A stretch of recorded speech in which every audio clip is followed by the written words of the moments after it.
Welcome students, RBSC online classes की आपकी अपनी पाठशाला में फिर से स्वागत है आप सबका। हम पढ़ रहे हैं एसएसटी का चैप्टर 7 जो है स्टेट गवर्नमेंट या राज्य सरकार।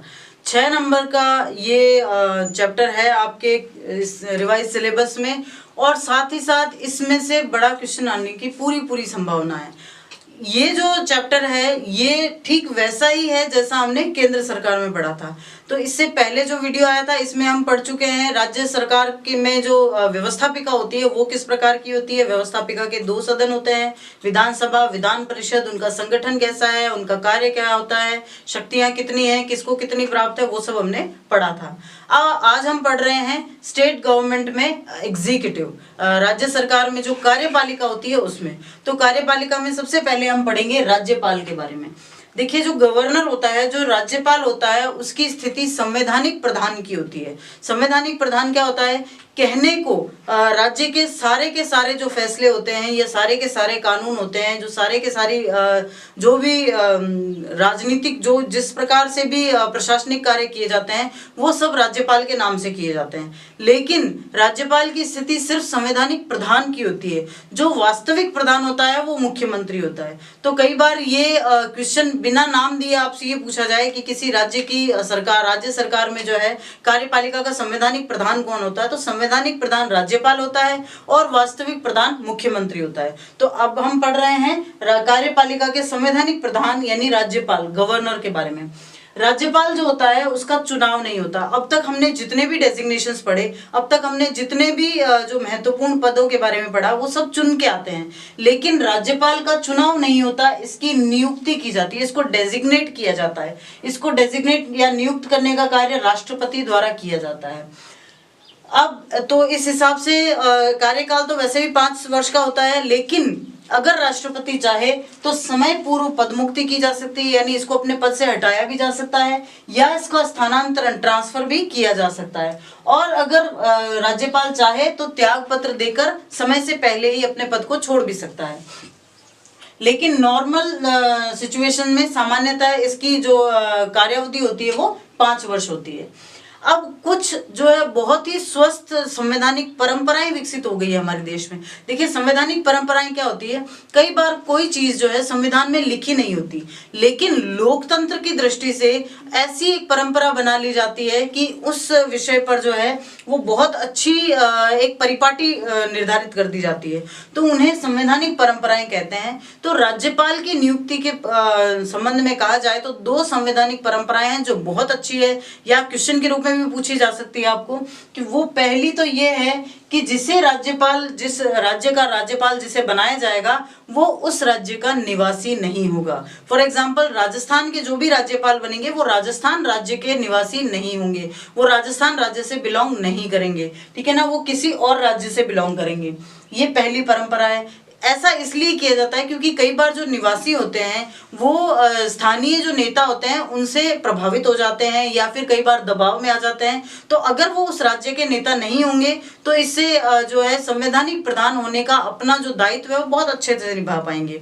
तो ये एक पहली और बहुत अच्छी स्वस्थ परंपरा क्या है कि जिस राज्य का राज्यपाल नियुक्त किया जा रहा है वो उस राज्य का निवासी नहीं होगा।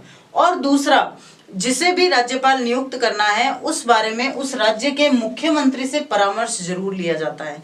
कम से कम उनसे पूछा तो जाएगा, भाई आपके साथ ये काम करेंगे, आपके ऊपर आपके हेड के रूप में काम करेंगे, तो क्या इनको नियुक्त किया जाए कि नहीं किया जाए। तो जिस राज्य का राज्यपाल नियुक्त करना हो उस राज्य के मुख्यमंत्री से इस बारे में परामर्श जरूर लिया जाता है। ये 2 बहुत ही स्वस्थ परंपराएं हैं जो हमारे लोकतंत्र की परिपाटी को बहुत अच्छे से निभा पा रही हैं। फिर है योग्यताएं। राज्यपाल का पद धारण करने के लिए वही योग्यताएं होती है जो एक राष्ट्रपति के पद के लिए होती है। सबसे पहले वो भारत का नागरिक हो, उम्र 35 वर्ष या उससे अधिक हो, लाभ के किसी पद पर ना हो, पागल और दिवालिया ना हो। मेरे ख्याल से अब तक आपको ये जो योग्यताएं हैं ये अच्छे से लर्न हो गई होगी।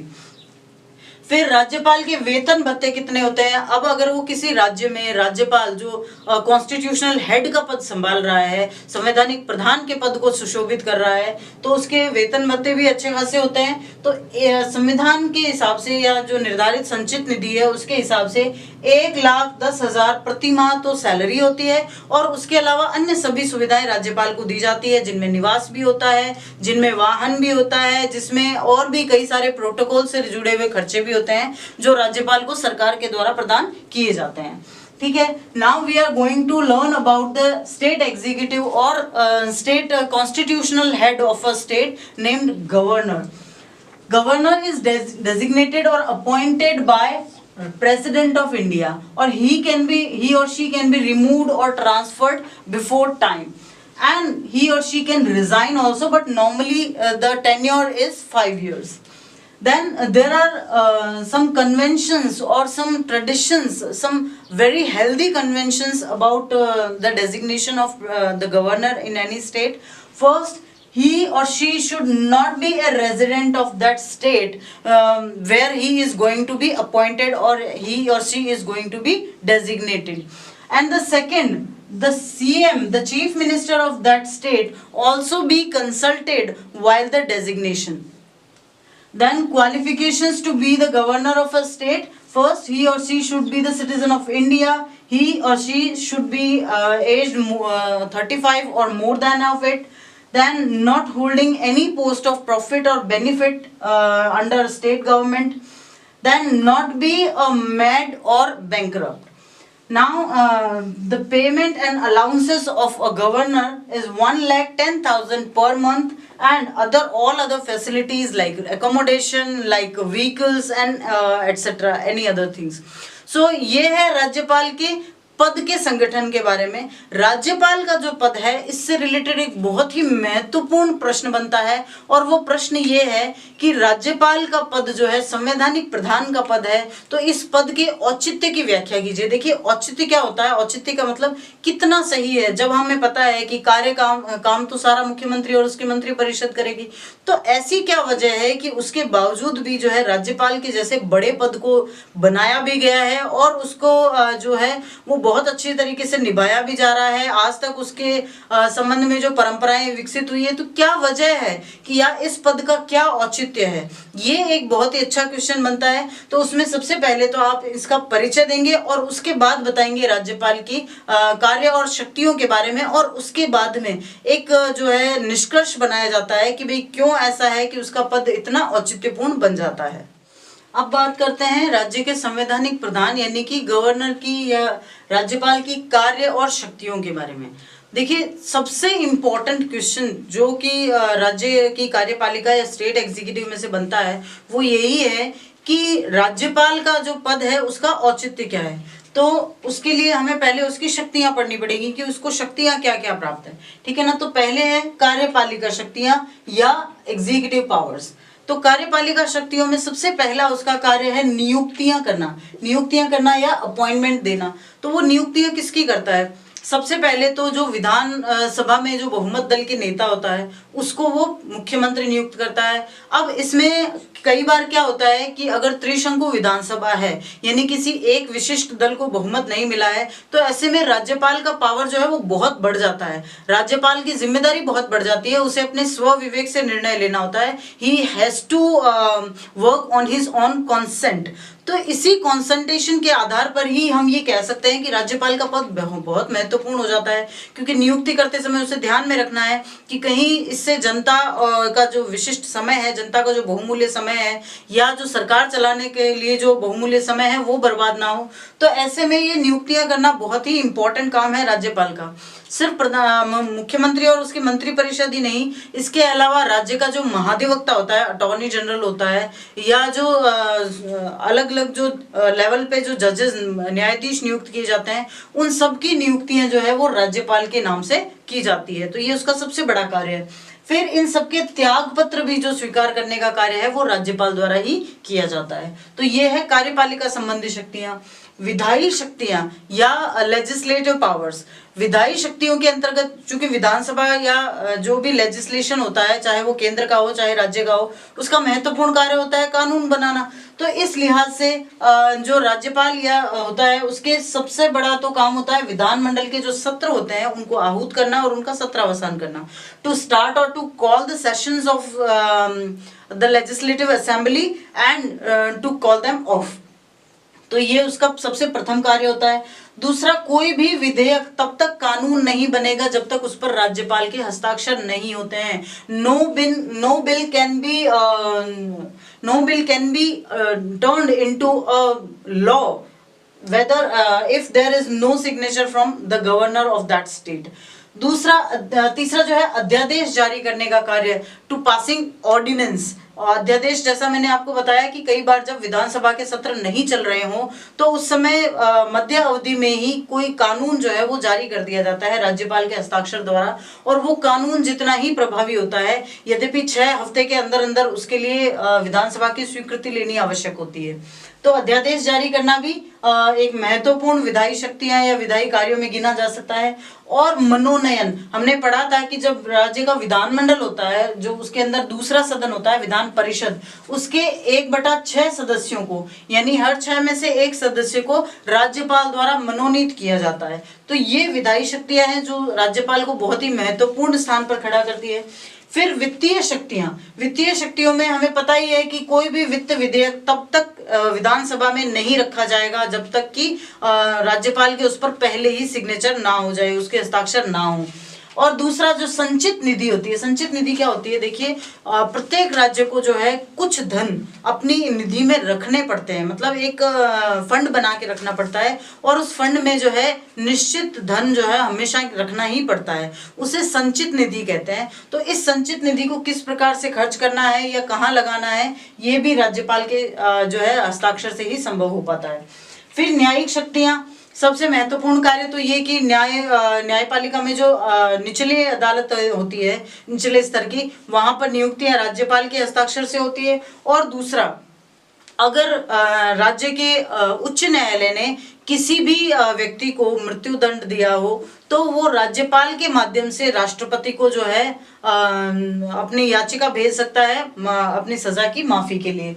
फिर आपातकालीन शक्तियां, जो कि राज्यपाल के पद को सबसे इंपॉर्टेंट जगह दे देती हैं, वो अनुच्छेद 356 के अंतर्गत है। हालांकि वो स्वयं इन शक्तियों का उपयोग नहीं करता, लेकिन राज्यपाल ही राष्ट्रपति को यह सूचित करता है कि किसी राज्य में संवैधानिक संकट खड़ा हो गया है, और उसी आधार पर राष्ट्रपति जो है उस राज्य में विधानसभा को भंग करके और वहां पर राष्ट्रपति शासन लागू कर देता है। और जब राष्ट्रपति शासन चल रहा हो उस समय उस राज्य में का जो भी प्रशासनिक कार्य होंगे उन सबको संभालने की जिम्मेदारी राज्यपाल की होती है। So we have already talked about the executive powers. Appointments are accepting resignations are the first deed which is done by the governor.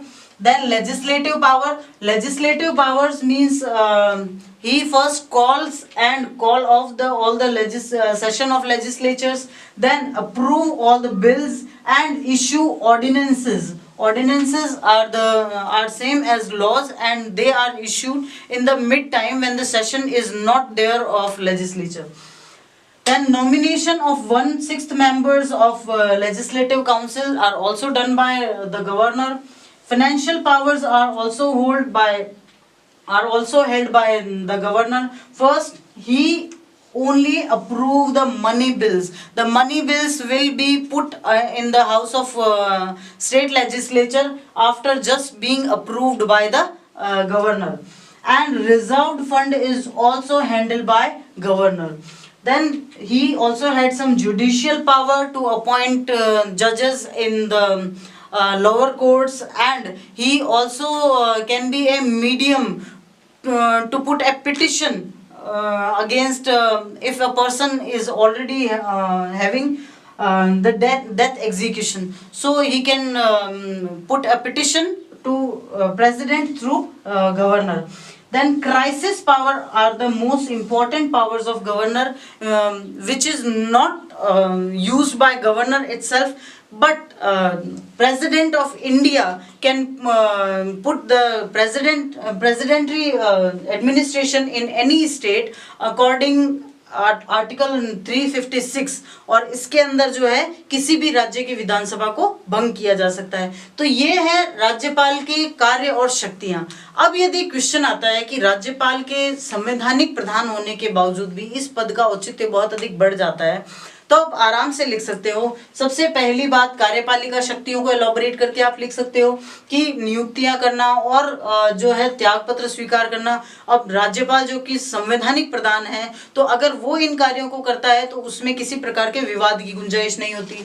दूसरी, विधायी शक्तियां, ठीक उसी प्रकार जिस प्रकार राष्ट्रपति के नाम पर सारी जो है विधायी शक्तियां काम में ली जाती है, उसी प्रकार ये सारी लेजिस्लेटिव पावर्स गवर्नर द्वारा भी काम में ली जाती है। वित्तीय शक्तियां जो होती है उसमें भी उसका इंपॉर्टेंट रोल है। और सबसे इंपॉर्टेंट रोल है क्राइसिस पावर्स में, जहां आप आराम से ये लिख सकते हैं कि अगर राज्य में संवैधानिक संकट खड़ा हो जाता है तो उस समय जो गवर्नर है, जो राज्यपाल है, उसकी शक्तियां कई गुना बढ़ जाती है और अपने विवेक से वो जो निर्णय लेता है उसी के आधार पर किसी राज्य की व्यवस्थापिका या कार्यपालिका का कार्य जो है वो निर्भर करता है। तो ये है गवर्नर, जो कि संवैधानिक प्रधान होता है किसी राज्य का। राज्य की कार्यपालिका के संवैधानिक प्रधान के बाद अब हम पढ़ते हैं राज्य की कार्यपालिका के वास्तविक प्रधान के बारे में, जो होते हैं मुख्यमंत्री और उसकी मंत्रिपरिषद। ध्यान रखिएगा, अकेला मुख्यमंत्री नहीं होता, मुख्यमंत्री और उसकी मंत्रिपरिषद। तो सबसे पहले हम देखते हैं मुख्यमंत्री के बारे में। संविधान के अनुच्छेद 164 के अनुसार मुख्यमंत्री की नियुक्ति जो है राज्यपाल द्वारा की जाती है, लेकिन हर किसी को राज्यपाल मुख्यमंत्री नियुक्त नहीं कर सकता। इस संबंध में परंपरा ये है या यही कहा गया है संविधान में कि जो विधानसभा में बहुमत दल का नेता होगा, जो विधानसभा में बहुमत दल का नेता होगा, उसी को राज्यपाल द्वारा मुख्यमंत्री नियुक्त किया जाएगा। हाँ, अगर ऐसा हो कि विधानसभा में किसी एक दल को स्पष्ट बहुमत नहीं मिला है, उस समय राज्यपाल अपनी विवेकपूर्ण शक्तियों का प्रयोग कर सकता है और उसी समय राज्यपाल का पद बहुत महत्वपूर्ण हो जाता है। तो लेकिन आमतौर पर जो है, अगर द्विदलीय ऐसी कोई विधानसभा हुई है जहां पर स्पष्ट बहुमत मिला हुआ है किसी दल को या किसी गठबंधन को, तो राज्यपाल के लिए कोई ज्यादा समस्या वाली बात नहीं होती और वो जो बहुमत दल होता है उसके नेता को मुख्यमंत्री जो है घोषित कर देता है। अब मुख्यमंत्री की शक्तियां और कार्य क्या होते हैं? सबसे पहला कार्य होता है मंत्री परिषद का निर्माण। सबसे पहले राज्यपाल मुख्यमंत्री को नियुक्त करता है और उसके बाद में जब शपथ दिलाई जाती है तो साथ ही साथ मुख्यमंत्री जो है वो अपने मंत्रियों की जो है एक लिस्ट राज्यपाल को देता है और राज्यपाल उनकी भी नियुक्ति उस अनुसार करता है। मंत्री परिषद और मंत्रिमंडल में थोड़ा सा फर्क होता है, वो जब हम मंत्री परिषद पढ़ेंगे तब हम समझेंगे। तो मंत्री परिषद का जो निर्माण है वो मुख्यमंत्री द्वारा किया जाता है, लेकिन उनकी नियुक्ति राज्यपाल द्वारा की जाती है। फिर मंत्रियों में कार्य का बंटवारा, कौन सा मंत्री किस विभाग को संभालेगा, कौन गृह मंत्री होगा, कौन जो है वो अन्य वित्त मंत्रालय संभालेगा, कौन खनिज मंत्रालय, कौन शिक्षा मंत्रालय, इस तरह अलग अलग मंत्रालय होते हैं। तो जो मंत्रालय होंगे वो किस किस को कौन कौन सा मंत्रालय दिया जाएगा, ये भी निर्धारण मुख्यमंत्री द्वारा किया जाता है। फिर मंत्री परिषद का कार्य संचालन, जब बैठकें होती है तो उन बैठकों की अध्यक्षता, जो भी मंत्री परिषद की या मंत्रिमंडल की जो भी बैठक होगी, उस बैठक का संचालन हमेशा मुख्यमंत्री द्वारा ही किया जाएगा। विभिन्न विभागों में समन्वय, देखिए जब काम होता है तो काम कई बार कोऑर्डिनेंस के माध्यम से किया जाता है, कोऑर्डिनेशन जरूरी होता है। आप छोटा सा एग्जांपल लीजिए कि अगर कहीं पर सड़क बन रही है, ठीक है ना, और तो सड़क बन रही है तो सड़क जो है पीडब्ल्यूडी मिनिस्ट्री के अंडर में होता है, लेकिन उस सड़क को बनाने में जो है कुछ सामान चाहिए होता है तो उसकी स्वीकृति जो है वित्त मंत्रालय से ली जाती है। उस सड़क को बनाने में जब मशीनें चलाई जाती है तो उसके लिए विद्युत चाहिए होती है, उसकी स्वीकृति विद्युत विभाग से ली जाती है। तो इस तरह की जो स्वीकृतियां ली जाती है, अलग अलग विभागों में जो समन्वय बनाया जाता है, वो समन्वय का काम भी जो है मुख्यमंत्री द्वारा किया जाता है।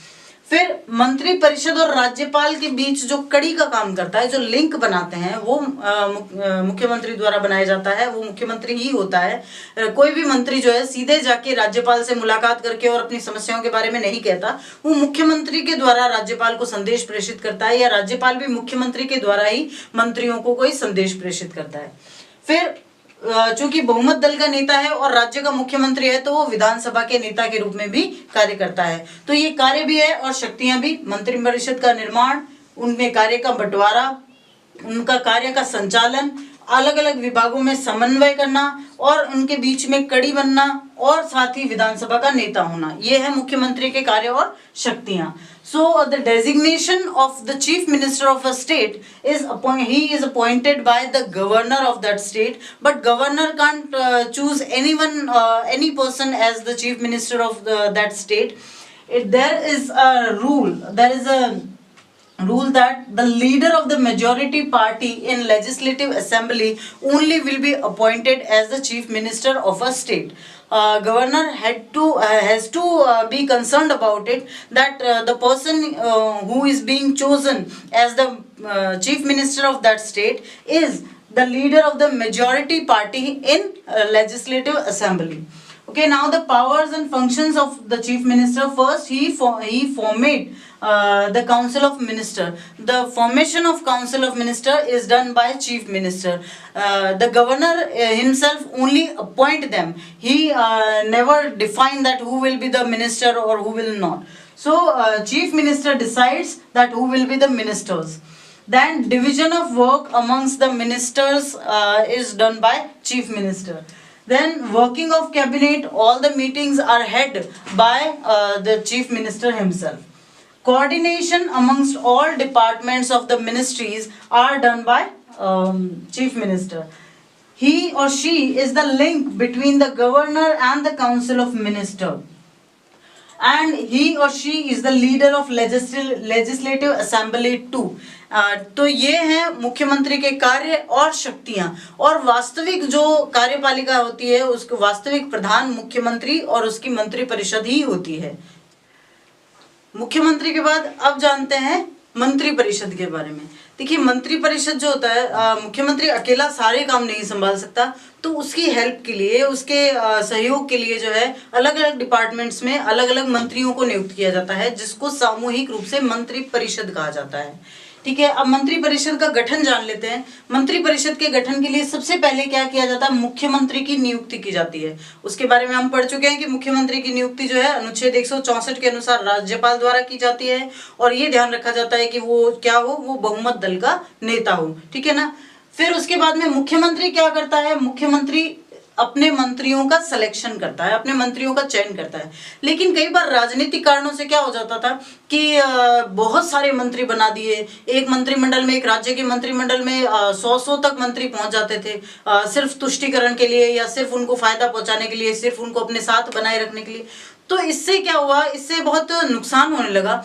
तो ऐसे में 91वां संविधान संशोधन किया गया, और उसमें ये कहा गया कि जो भी मंत्रिमंडल होगा, किसी राज्य का मंत्रिमंडल, वो उस राज्य की विधानसभा के कुल सदस्यों का 15% से अधिक नहीं होगा।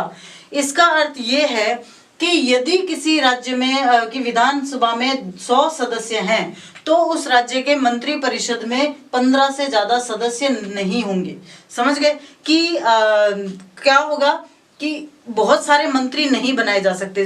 कई ऐसे तो फिर क्या होगा कि जितने भी आपके पार्टी से सदस्य आ गए, आप उनको मंत्री बना दो, उनको खुश रखो।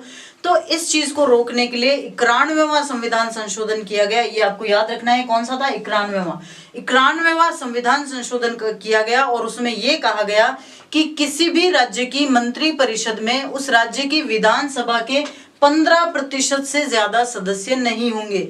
यानी कि अगर किसी राज्य की विधानसभा के 100 सदस्य हैं, तो मंत्री परिषद में 15 से ज्यादा सदस्य नहीं हो सकते। ठीक है, फिर आगे चलते हैं। योग्यताएं क्या होती है, देखो, अगर वो जीत के आए हैं चुनाव, तभी तो मंत्री बने हैं, तो वो योग्यताएं तो वो पार कर चुके हैं। लेकिन उसके अलावा मंत्री बनने के लिए एक योग्यता और होना जरूरी है कि उस व्यक्ति का चाहे तो विधानसभा चाहे विधान परिषद, दोनों में से किसी एक सदन का सदस्य होना जरूरी है। दोनों में से किसी भी एक सदन का सदस्य होना अनिवार्य है। अगर ऐसा नहीं है तो मंत्री बनने के 6 माह के भीतर अगर कोई उपचुनाव हो रहे हैं तो उन उपचुनाव में भाग लेकर और चुनाव जीतना आवश्यक है। अगर चुनाव नहीं जीता, हार गए, या 6 माह में कोई चुनाव नहीं लड़ा और नहीं जीते, तो फिर उनका मंत्री पद से फिर रिटायरमेंट हो जाता है। फिर कार्य विभाजन, मुख्यमंत्री ये डिसाइड करता है कि किस व्यक्ति को कौन से डिपार्टमेंट दिया जाएगा, किस श्रेणी का मंत्री बनाया जाएगा। तो ये कार्य विभाजन जो है वो मुख्यमंत्री द्वारा किया जाता है। फिर शपथ ग्रहण, कोई भी व्यक्ति मंत्री बनते समय राज्यपाल के सामने 2 शपथ लेता है, एक तो पद की और दूसरी गोपनीयता की। पद का मतलब होता है कि भाई मैं जिस पद पर जाऊंगा उस पद के कार्यों को भली भांति पूरा करूंगा, और गोपनीयता का अर्थ होता है कि वहां उस पद पर रहते हुए अगर उनको ये कोई कार्यभार दिया जाए और कि वो कार्यभार जो है एक समय तक के लिए बिल्कुल गुप्त रखना है, तो वो उस गोपनीयता की शपथ भी लेते हैं। तो इस प्रकार शपथ जो है वो एक तो पद की ली जाती है और दूसरी गोपनीयता की शपथ ली जाती है, ठीक है ना। तो ये दोनों जो है शपथ ग्रहण की जाती है। फिर मंत्रियों की श्रेणियां, यहाँ देखिए जो हमने पहले बात की थी कि मंत्रिमंडल और मंत्री परिषद में क्या फर्क होता है। मंत्री 3 तरह के होते हैं, एक कैबिनेट मंत्री, राज्य मंत्री और उप मंत्री। तो जो कैबिनेट मंत्री होते हैं उनकी मंत्रिमंडल को मंत्रिमंडल कहा जाता है, ठीक है ना, उनको सम्मिलित रूप से मंत्रिमंडल कहा जाता है। और ये सारे जो होते हैं इनको सम्मिलित रूप से मंत्री परिषद कहा जाता है, ठीक है ना। तो मंत्रिमंडल जो होता है वो मंत्री परिषद का ही एक हिस्सा होता है, लेकिन राज्य मंत्री और उप मंत्री जो है वो मंत्रिमंडल का हिस्सा नहीं होते। तो सिर्फ कैबिनेट मिनिस्टर जो होते हैं वो कैबिनेट का हिस्सा होते हैं। फिर कार्यकाल, इनका कार्यकाल वैसे तो 5 वर्ष निर्धारित होता है, लेकिन ये जो है अगर मुख्यमंत्री को इस्तीफा देना पड़ा तो इनको भी इस्तीफा देना पड़ता है। और इसको क्या कहते हैं, इसको सामूहिक उत्तरदायित्व भी कहते हैं। सामूहिक उत्तरदायित्व का मतलब होता है कि यदि एक मंत्री के खिलाफ विधानसभा में अविश्वास प्रस्ताव पास हो जाता है तो फिर मुख्यमंत्री और उसके सारे मंत्रिमंडल को इस्तीफा देना पड़ता है। तो ये जो सिद्धांत जो काम करते हैं ना, ये इस सिद्धांत पर काम करते हैं कि सब एक के लिए, एक सब के लिए। तो ये जो सामूहिक उत्तरदायित्व है ये इनका निर्वहन करना होता है। फिर है वेतन भत्ते, तो इनके वेतन और भत्ते हमेशा जो है संसद और विधानसभा द्वारा ही निर्धारित किए जाते हैं और संचित निधि से देय होते हैं, ठीक है। Now the formation of the council of minister, first CM और chief minister is appointed by the governor of that state and you have already known about it that there is a tradition that chief minister will always be the leader of majority party in legislative assembly. The chief minister himself selects the ministers of council, and according to the 91st constitutional amendment, it has already decided that only 15% of the total members of legislative assembly will be the minister of council. Only 15%. Then eligibilities of the council of ministers, being the member of council of minister. First, he or she should be the member of any of the house in state legislature. If not, he or she should fight an election and sub-election up to 6 months and has to win it. Then distribution of work amongst the minister is done by chief minister. All the ministers take an oath in front of the governor of that state. First oath is to follow the post and the second oath is to secrecy. Then the categories of ministers, first cabinet ministers, and it is called the cabinet itself. The cabinet itself. And the second is state ministers and deputy ministers. So the cabinet means cabinet ministers and council of minister means cabinet minister plus state ministers plus deputy ministers. Tenure of the council of minister is normally 5 years, but they all are there in the principle of collective responsibility, and if any of the minister is failed to get the faith majority, then all of them have to resign from their posts. And salary and allowances of the council of minister is determined by the legislative assembly. तो अब देखते हैं कि मंत्रिमंडल की कार्य प्रणाली क्या होती है। मंत्रिमंडल या मंत्री परिषद जो होते हैं उसका कार्य करने का भी एक प्रॉपर तरीका होता है। हर हफ्ते मंत्री परिषद की एक बैठक बुलाई जाती है जिसकी अध्यक्षता जो है या तो मुख्यमंत्री करेगा और या जो सबसे वरिष्ठ मंत्री होगा वो करेगा। तो ये सबसे पहली जो नियम है मंत्रिमंडल की या मंत्री परिषद की बैठक के रूप में। मंत्री परिषद जो है वो कभी भी कोई भी मंत्री अकेला कोई निर्णय नहीं ले सकता। बैठक होती है पूरे मंत्री परिषद की या पूरे मंत्रिमंडल की, और उसकी जो अध्यक्षता है वो मुख्यमंत्री या किसी सीनियर मंत्री द्वारा की जाती है। उसके बाद में जो भी फैसला लिया जाता है वो लगभग जो है वो सबकी सहमति से लिया जाता है। ये कोशिश ये की जाती है कि सबकी जो है सर्व सहमति से वो फैसला ले लिया जाए। तो मंत्रिमंडल की जो कार्य प्रणाली है इस पर भी एक छोटा क्वेश्चन बनता है, लेकिन अगर बड़ा क्वेश्चन आता है तो इसके बीच में ही आपको ये बताना है कि मंत्रिमंडल की कार्य प्रणाली क्या होती है। The modus operandi of the council of minister is just as simple that every week session will be held, and the chief minister or the senior most minister will preside the meeting. अब है शक्तियां और कार्य। शक्तियां और कार्य जो मंत्रिमंडल के होते हैं वो जो है महत्वपूर्ण उसे इसीलिए बना देते हैं क्योंकि मंत्रिमंडल ही वास्तविक शासनकर्ता होती है किसी भी राज्य में। तो पहली शक्ति या पहला कार्य होता है शासन की नीति निर्धारित करना, मतलब प्रशासन किस प्रकार से किया जाएगा, क्या क्या योजनाएं बनाई जाएगी, और इन सब का निर्धारण जो है वो मंत्रिमंडल द्वारा ही किया जाता है। दूसरा, नियुक्तियों के संबंध में परामर्श। हमने पढ़ा था कि सारी जो मुख्य नियुक्तियां होती है वो नियुक्तियां कौन करता है? राज्यपाल करता है, और उन राज्यपाल को वो नियुक्तियां करने के संबंध में परामर्श जो है वो मंत्रिमंडल द्वारा दिए जाते हैं, सिर्फ मुख्यमंत्री और खुद स्वयं मंत्रिपरिषद के नियुक्ति को छोड़कर। इनके अलावा जो भी नियुक्तियां की जाएगी उसमें मुख्यमंत्री और उसकी मंत्रिपरिषद की परामर्श या सलाह ली जाएगी। फिर शासन का प्रतिनिधित्व, जो भी लेजिस्लेटिव असेंबली होती है या जो लेजिस्लेचर होता है किसी राज्य का, उसमें शासन का प्रतिनिधित्व, उसमें शासन को रिप्रेजेंट करने का काम जो है वो मंत्रिपरिषद द्वारा ही किया जाता है। फिर कानून निर्माण, वैसे कानून को बनाने, उसको पास करने और उसको अप्रूव करने का कार्य तो विधानसभा द्वारा होता है, लेकिन मंत्रिपरिषद उस कानून की पूरी रूपरेखा तैयार करती है और ये भी बताते हैं कि भाई किस प्रकार से उस कानून को लागू किया जाएगा। तो इस प्रकार कानून जो है उसके निर्माण में भी बहुत महत्वपूर्ण भूमिका मंत्रिपरिषद की होती है। फिर ये सबसे महत्वपूर्ण कार्य है वो है बजट निर्माण। पूरे राज्य में साल भर में क्या आय हुई, क्या कहाँ व्यय किया गया, आने वाले साल में उसको किस तरह से रखा जाएगा, किस तरह से टैक्सेशन किया जाएगा, ये सारा जो है वो कार्य जो मुख्यमंत्री या फिर जो भी वित्त मंत्री होता है उसके द्वारा ही किया जाता है। तो ये मंत्रिमंडल के प्रमुख कार्य और शक्तियां हैं। Powers and functions of the Council of Ministers: first, setting the rules of governance, how the governance will proceed, how the administration will be held. This is defined by the Council of Ministers. Then the Council of Ministers advises the governor regarding all the higher appointments. Actually only chief minister and the Council of Ministers are appointed by only the governor. After that, all the appointments will be advised by the Council of Ministers. Then representation of governance in the legislative assembly of that state is done by Council of Ministers. Laws are always made by the Council of Ministers. Laws are approved by the legislative assembly, but how the law will be applied, how the law will work in a system, it is defined by the Council of Ministers. Budget preparation is the most important power and function of the Council of Ministers.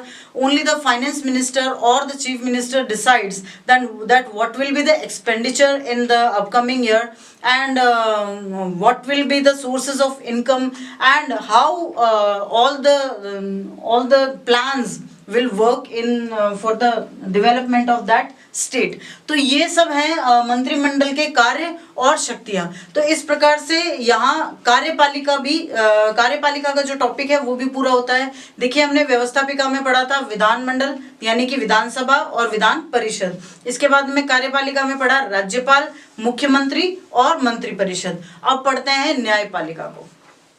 अब पढ़ते हैं उस topic के बारे में जो कि आपके छठे लेसन में से तो रिड्यूस कर दिया गया है, जो न्यायपालिका है वो, लेकिन 7वें चैप्टर में रिमेन है। तो न्यायपालिका में सबसे पहले तो आपको 2-3 फैक्ट याद रखने हैं। एक तो ये कि भारत में सबसे पहले उच्च न्यायालय की स्थापना की गई थी 1862 में कलकत्ता, बॉम्बे और मद्रास में। The first high court was established in India in 1862 in Calcutta, Bombay and Madras. And later on 1866 में इलाहाबाद में न्यायालय की स्थापना की गई in 1866 इलाहाबाद। ओके तो ये सर्टेन फैक्ट्स हैं। और उसके बाद में एक चीज आपको याद रखनी है कि हालांकि भारत में ये कहा गया है कि हर राज्य के लिए जो है एक उच्च न्यायालय होगा, लेकिन भारत में कुल 24 उच्च न्यायालय हैं। Only 24 high courts are there in India. ठीक है ना, राज्य 28 हैं लेकिन उच्च न्यायालय जो है वो 24 हैं।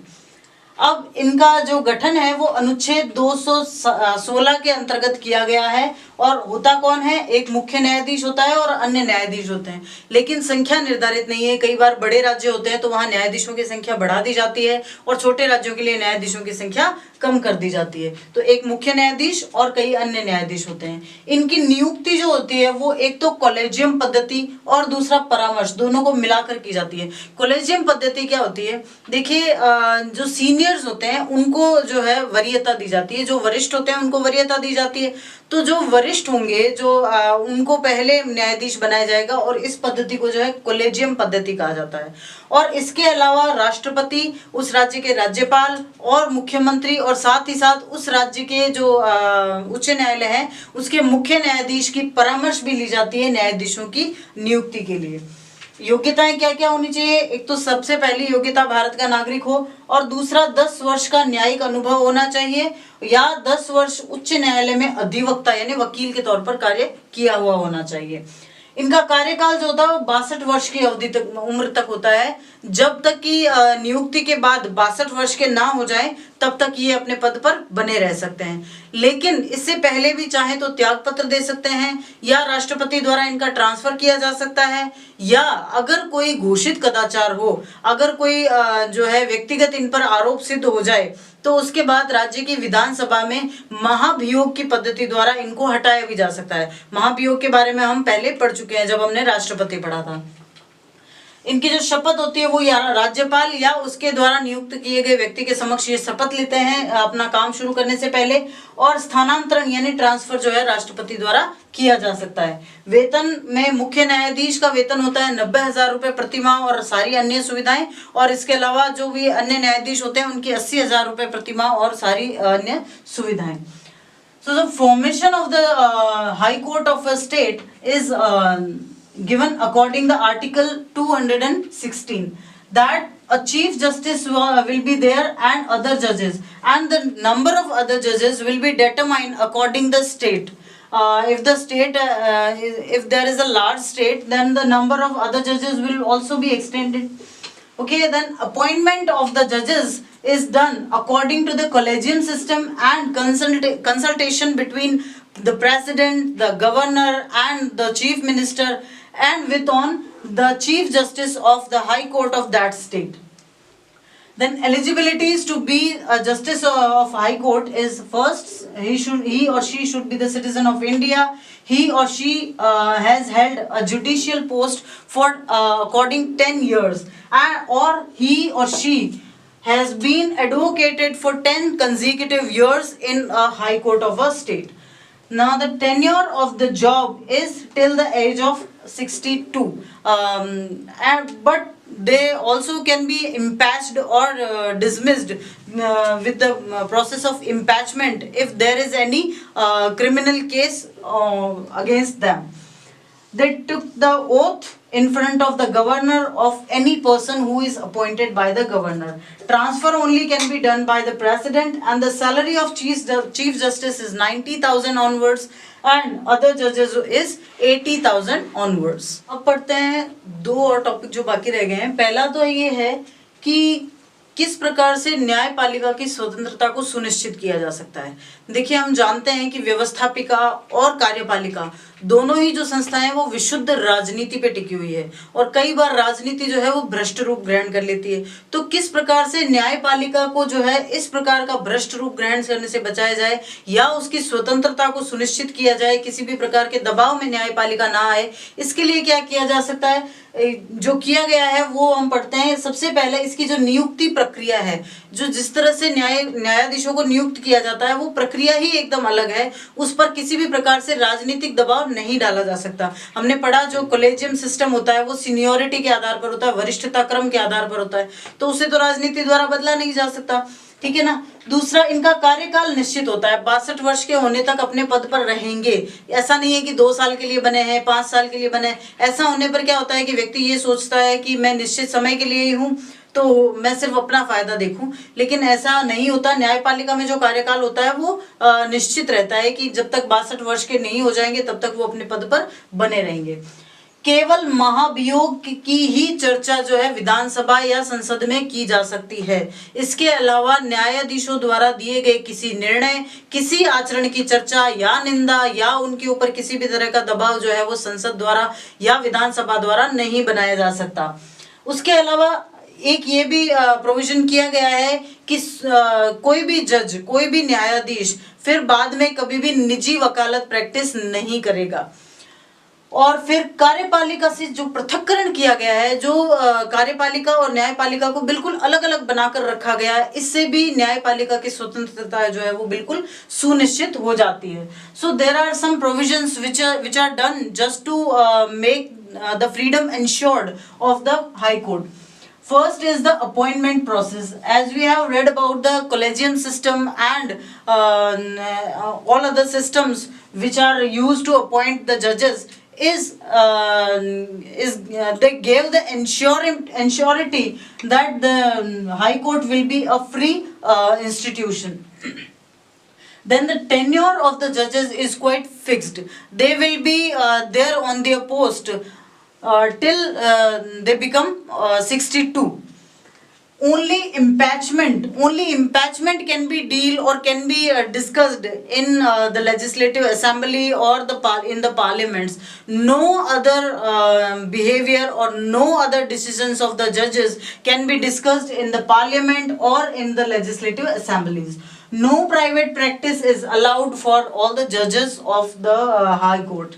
And the judiciary is quite separated from the executive, and it is the most important thing which is done to make the freedom ensure of the judiciary. It is quite separate from the executive. अब हम पढ़ते हैं कार्य क्षेत्र और शक्तियां क्या है न्यायपालिका की। सबसे पहले मूल या प्रारंभिक क्षेत्राधिकार। देखिए क्षेत्राधिकार क्या होता है, उसके अधिकार क्षेत्र में क्या क्या आता है। तो प्रारंभिक या मूल क्षेत्राधिकार में क्या क्या आएगा, किसी भी राज्य में जो मुख्यतः जो भी केसेस आते हैं या ऐसे केसेस जो उस राज्य की रेवेन्यू से रिलेटेड हो, राजस्व से रिलेटेड हो, या उस राज्य में विवाह विच्छेद या इस प्रकार के किसी भी कानून से रिलेटेड जो भी निचले अदालतों से आएंगे, वो सभी इनके मूल क्षेत्राधिकार या प्रारंभिक क्षेत्राधिकार में आएंगे।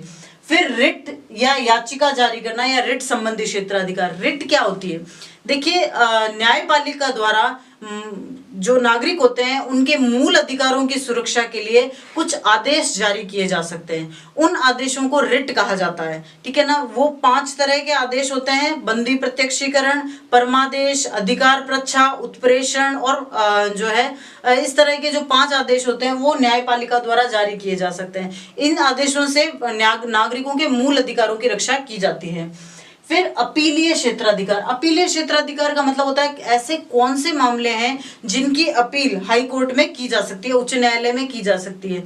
तो जैसे अगर हम सिविल मामले लें, जिनको हम दीवानी मामले कहते हैं, उनमें जो भी मामले निचली अदालतों द्वारा सुलझाए जा चुके हैं लेकिन कोई एक पक्ष उनसे संतुष्ट नहीं है, तो वो जाकर और उच्च न्यायालय में अपील कर सकता है। और जो भी क्रिमिनल केसेस होते हैं, जो आपराधिक मामले होते हैं, उनमें यदि निचली अदालत द्वारा 4 साल से अधिक की सजा दी गई है, 4 साल से अधिक की सजा, तो वो उनके अपील जो है हाई कोर्ट या उच्च न्यायालय में कर सकता है। इसके अलावा अभिलेख न्यायालय। अभिलेख न्यायालय का अर्थ ये होता है कि उच्च न्यायालय द्वारा किए गए किसी भी फैसले को निचली अदालतों में सबूत के तौर पर पेश किया जा सकता है। फिर प्रशासन संबंधी शक्तियां। उच्च न्यायालय और उससे नीचे की जो सबऑर्डिनेट कोर्ट्स होती है, जो निचली अदालतें होती है, उनमें किस प्रकार से काम किया जाता है, वहां से कोई लेटर अपने पास मंगवाना हो, उनको कोई पत्र भेजना हो, या फिर वहां से किसी साक्ष्य को अपने पास साक्ष्य के तौर पर मंगवाना हो, प्रूफ के तौर पर, तो वो सब काम प्रशासन संबंधी शक्तियों में आते हैं। और सबसे इंपॉर्टेंट जो है वो है न्यायिक पुनरावलोकन। पुनरावलोकन यानी फिर से देखना। जो विधानसभा द्वारा कुछ कानून बनाए गए हैं, यदि न्यायपालिका को लगता है कि वो कानून संवैधानिक रूप से सही नहीं है, तो न्यायपालिका उन कानूनों को बर्खास्त कर सकती है। ये जो है वो सबसे बड़ी शक्ति है न्यायपालिका की, जिसको न्यायिक पुनरावलोकन कहा जाता है। Let's discuss on the domain and powers of the judiciary of a state. First, the original jurisdiction. Original jurisdiction means only they can be discussed in the high court of a state, just like the revenue cases and the cases which are there after they proceeded in subordinate courts, but one part of the case is not satisfied with the decision of the subordinate court. Then writ jurisdiction. High Court can issue 5 kinds of writ just to ensure the freedom and the powers and the rights of original rights of a citizen. They can be told as habeas corpus and prohibitions, etc. Appellate jurisdiction means in the civil cases, all the cases which has already been discussed in subordinate courts can be appealed in high court, and all the criminal cases their subordinate court had executed for 4 years can be appealed in high court. Then court of record means all the decisions of high court will be determined as the proofs, or will be determined as the record for the subordinate courts. Administrative powers means all the administrations in the subordinate courts is done by the high court itself. And judicial review is the most prominent power of the judiciary. It means if judiciary determines a law against constitution made by the legislative assembly, it can determine it illegal. तो ये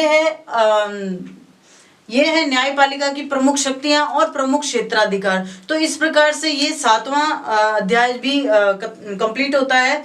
ये जो है chapter वो total 6 marks का है। इससे पहले जो हमने केंद्र सरकार पढ़ा वो 7 नंबर का था, और उससे पहले डेमोक्रेसी या लोकतंत्र जो हमने पढ़ा था वो 5 नंबर का है। यानी कि टोटल जो है 18 नंबर इन 3 चैप्टर्स में से कंसिस्ट किए जाते हैं, और ये तीनों ही चैप्टर एक दूसरे से अच्छे से घुले मिले हुए हैं। यानी अगर आप एक भी चैप्टर को स्किप करते हो तो दूसरा चैप्टर आपको अच्छे से समझ में नहीं आएगा। तो इन चैप्टर्स को अच्छे से पढ़िए, क्योंकि बड़े क्वेश्चंस आने की संभावना बहुत ज्यादा है, बल्कि आएगा ही इनमें से तो एक बड़ा क्वेश्चन। तो ये जो थे वो हमने पढ़ा स्टेट गवर्नमेंट के बारे में, उससे पहले पढ़ा था यूनियन या सेंट्रल गवर्नमेंट के बारे में, और उससे पहले डेमोक्रेसी के बारे में। इसके साथ ही जो सिविक्स का पार्ट है वो कंप्लीट होता है। इसके बाद नेक्स्ट वीडियोस में हम मिलेंगे ज्योग्राफी के साथ। आपका बहुत बहुत शुक्रिया।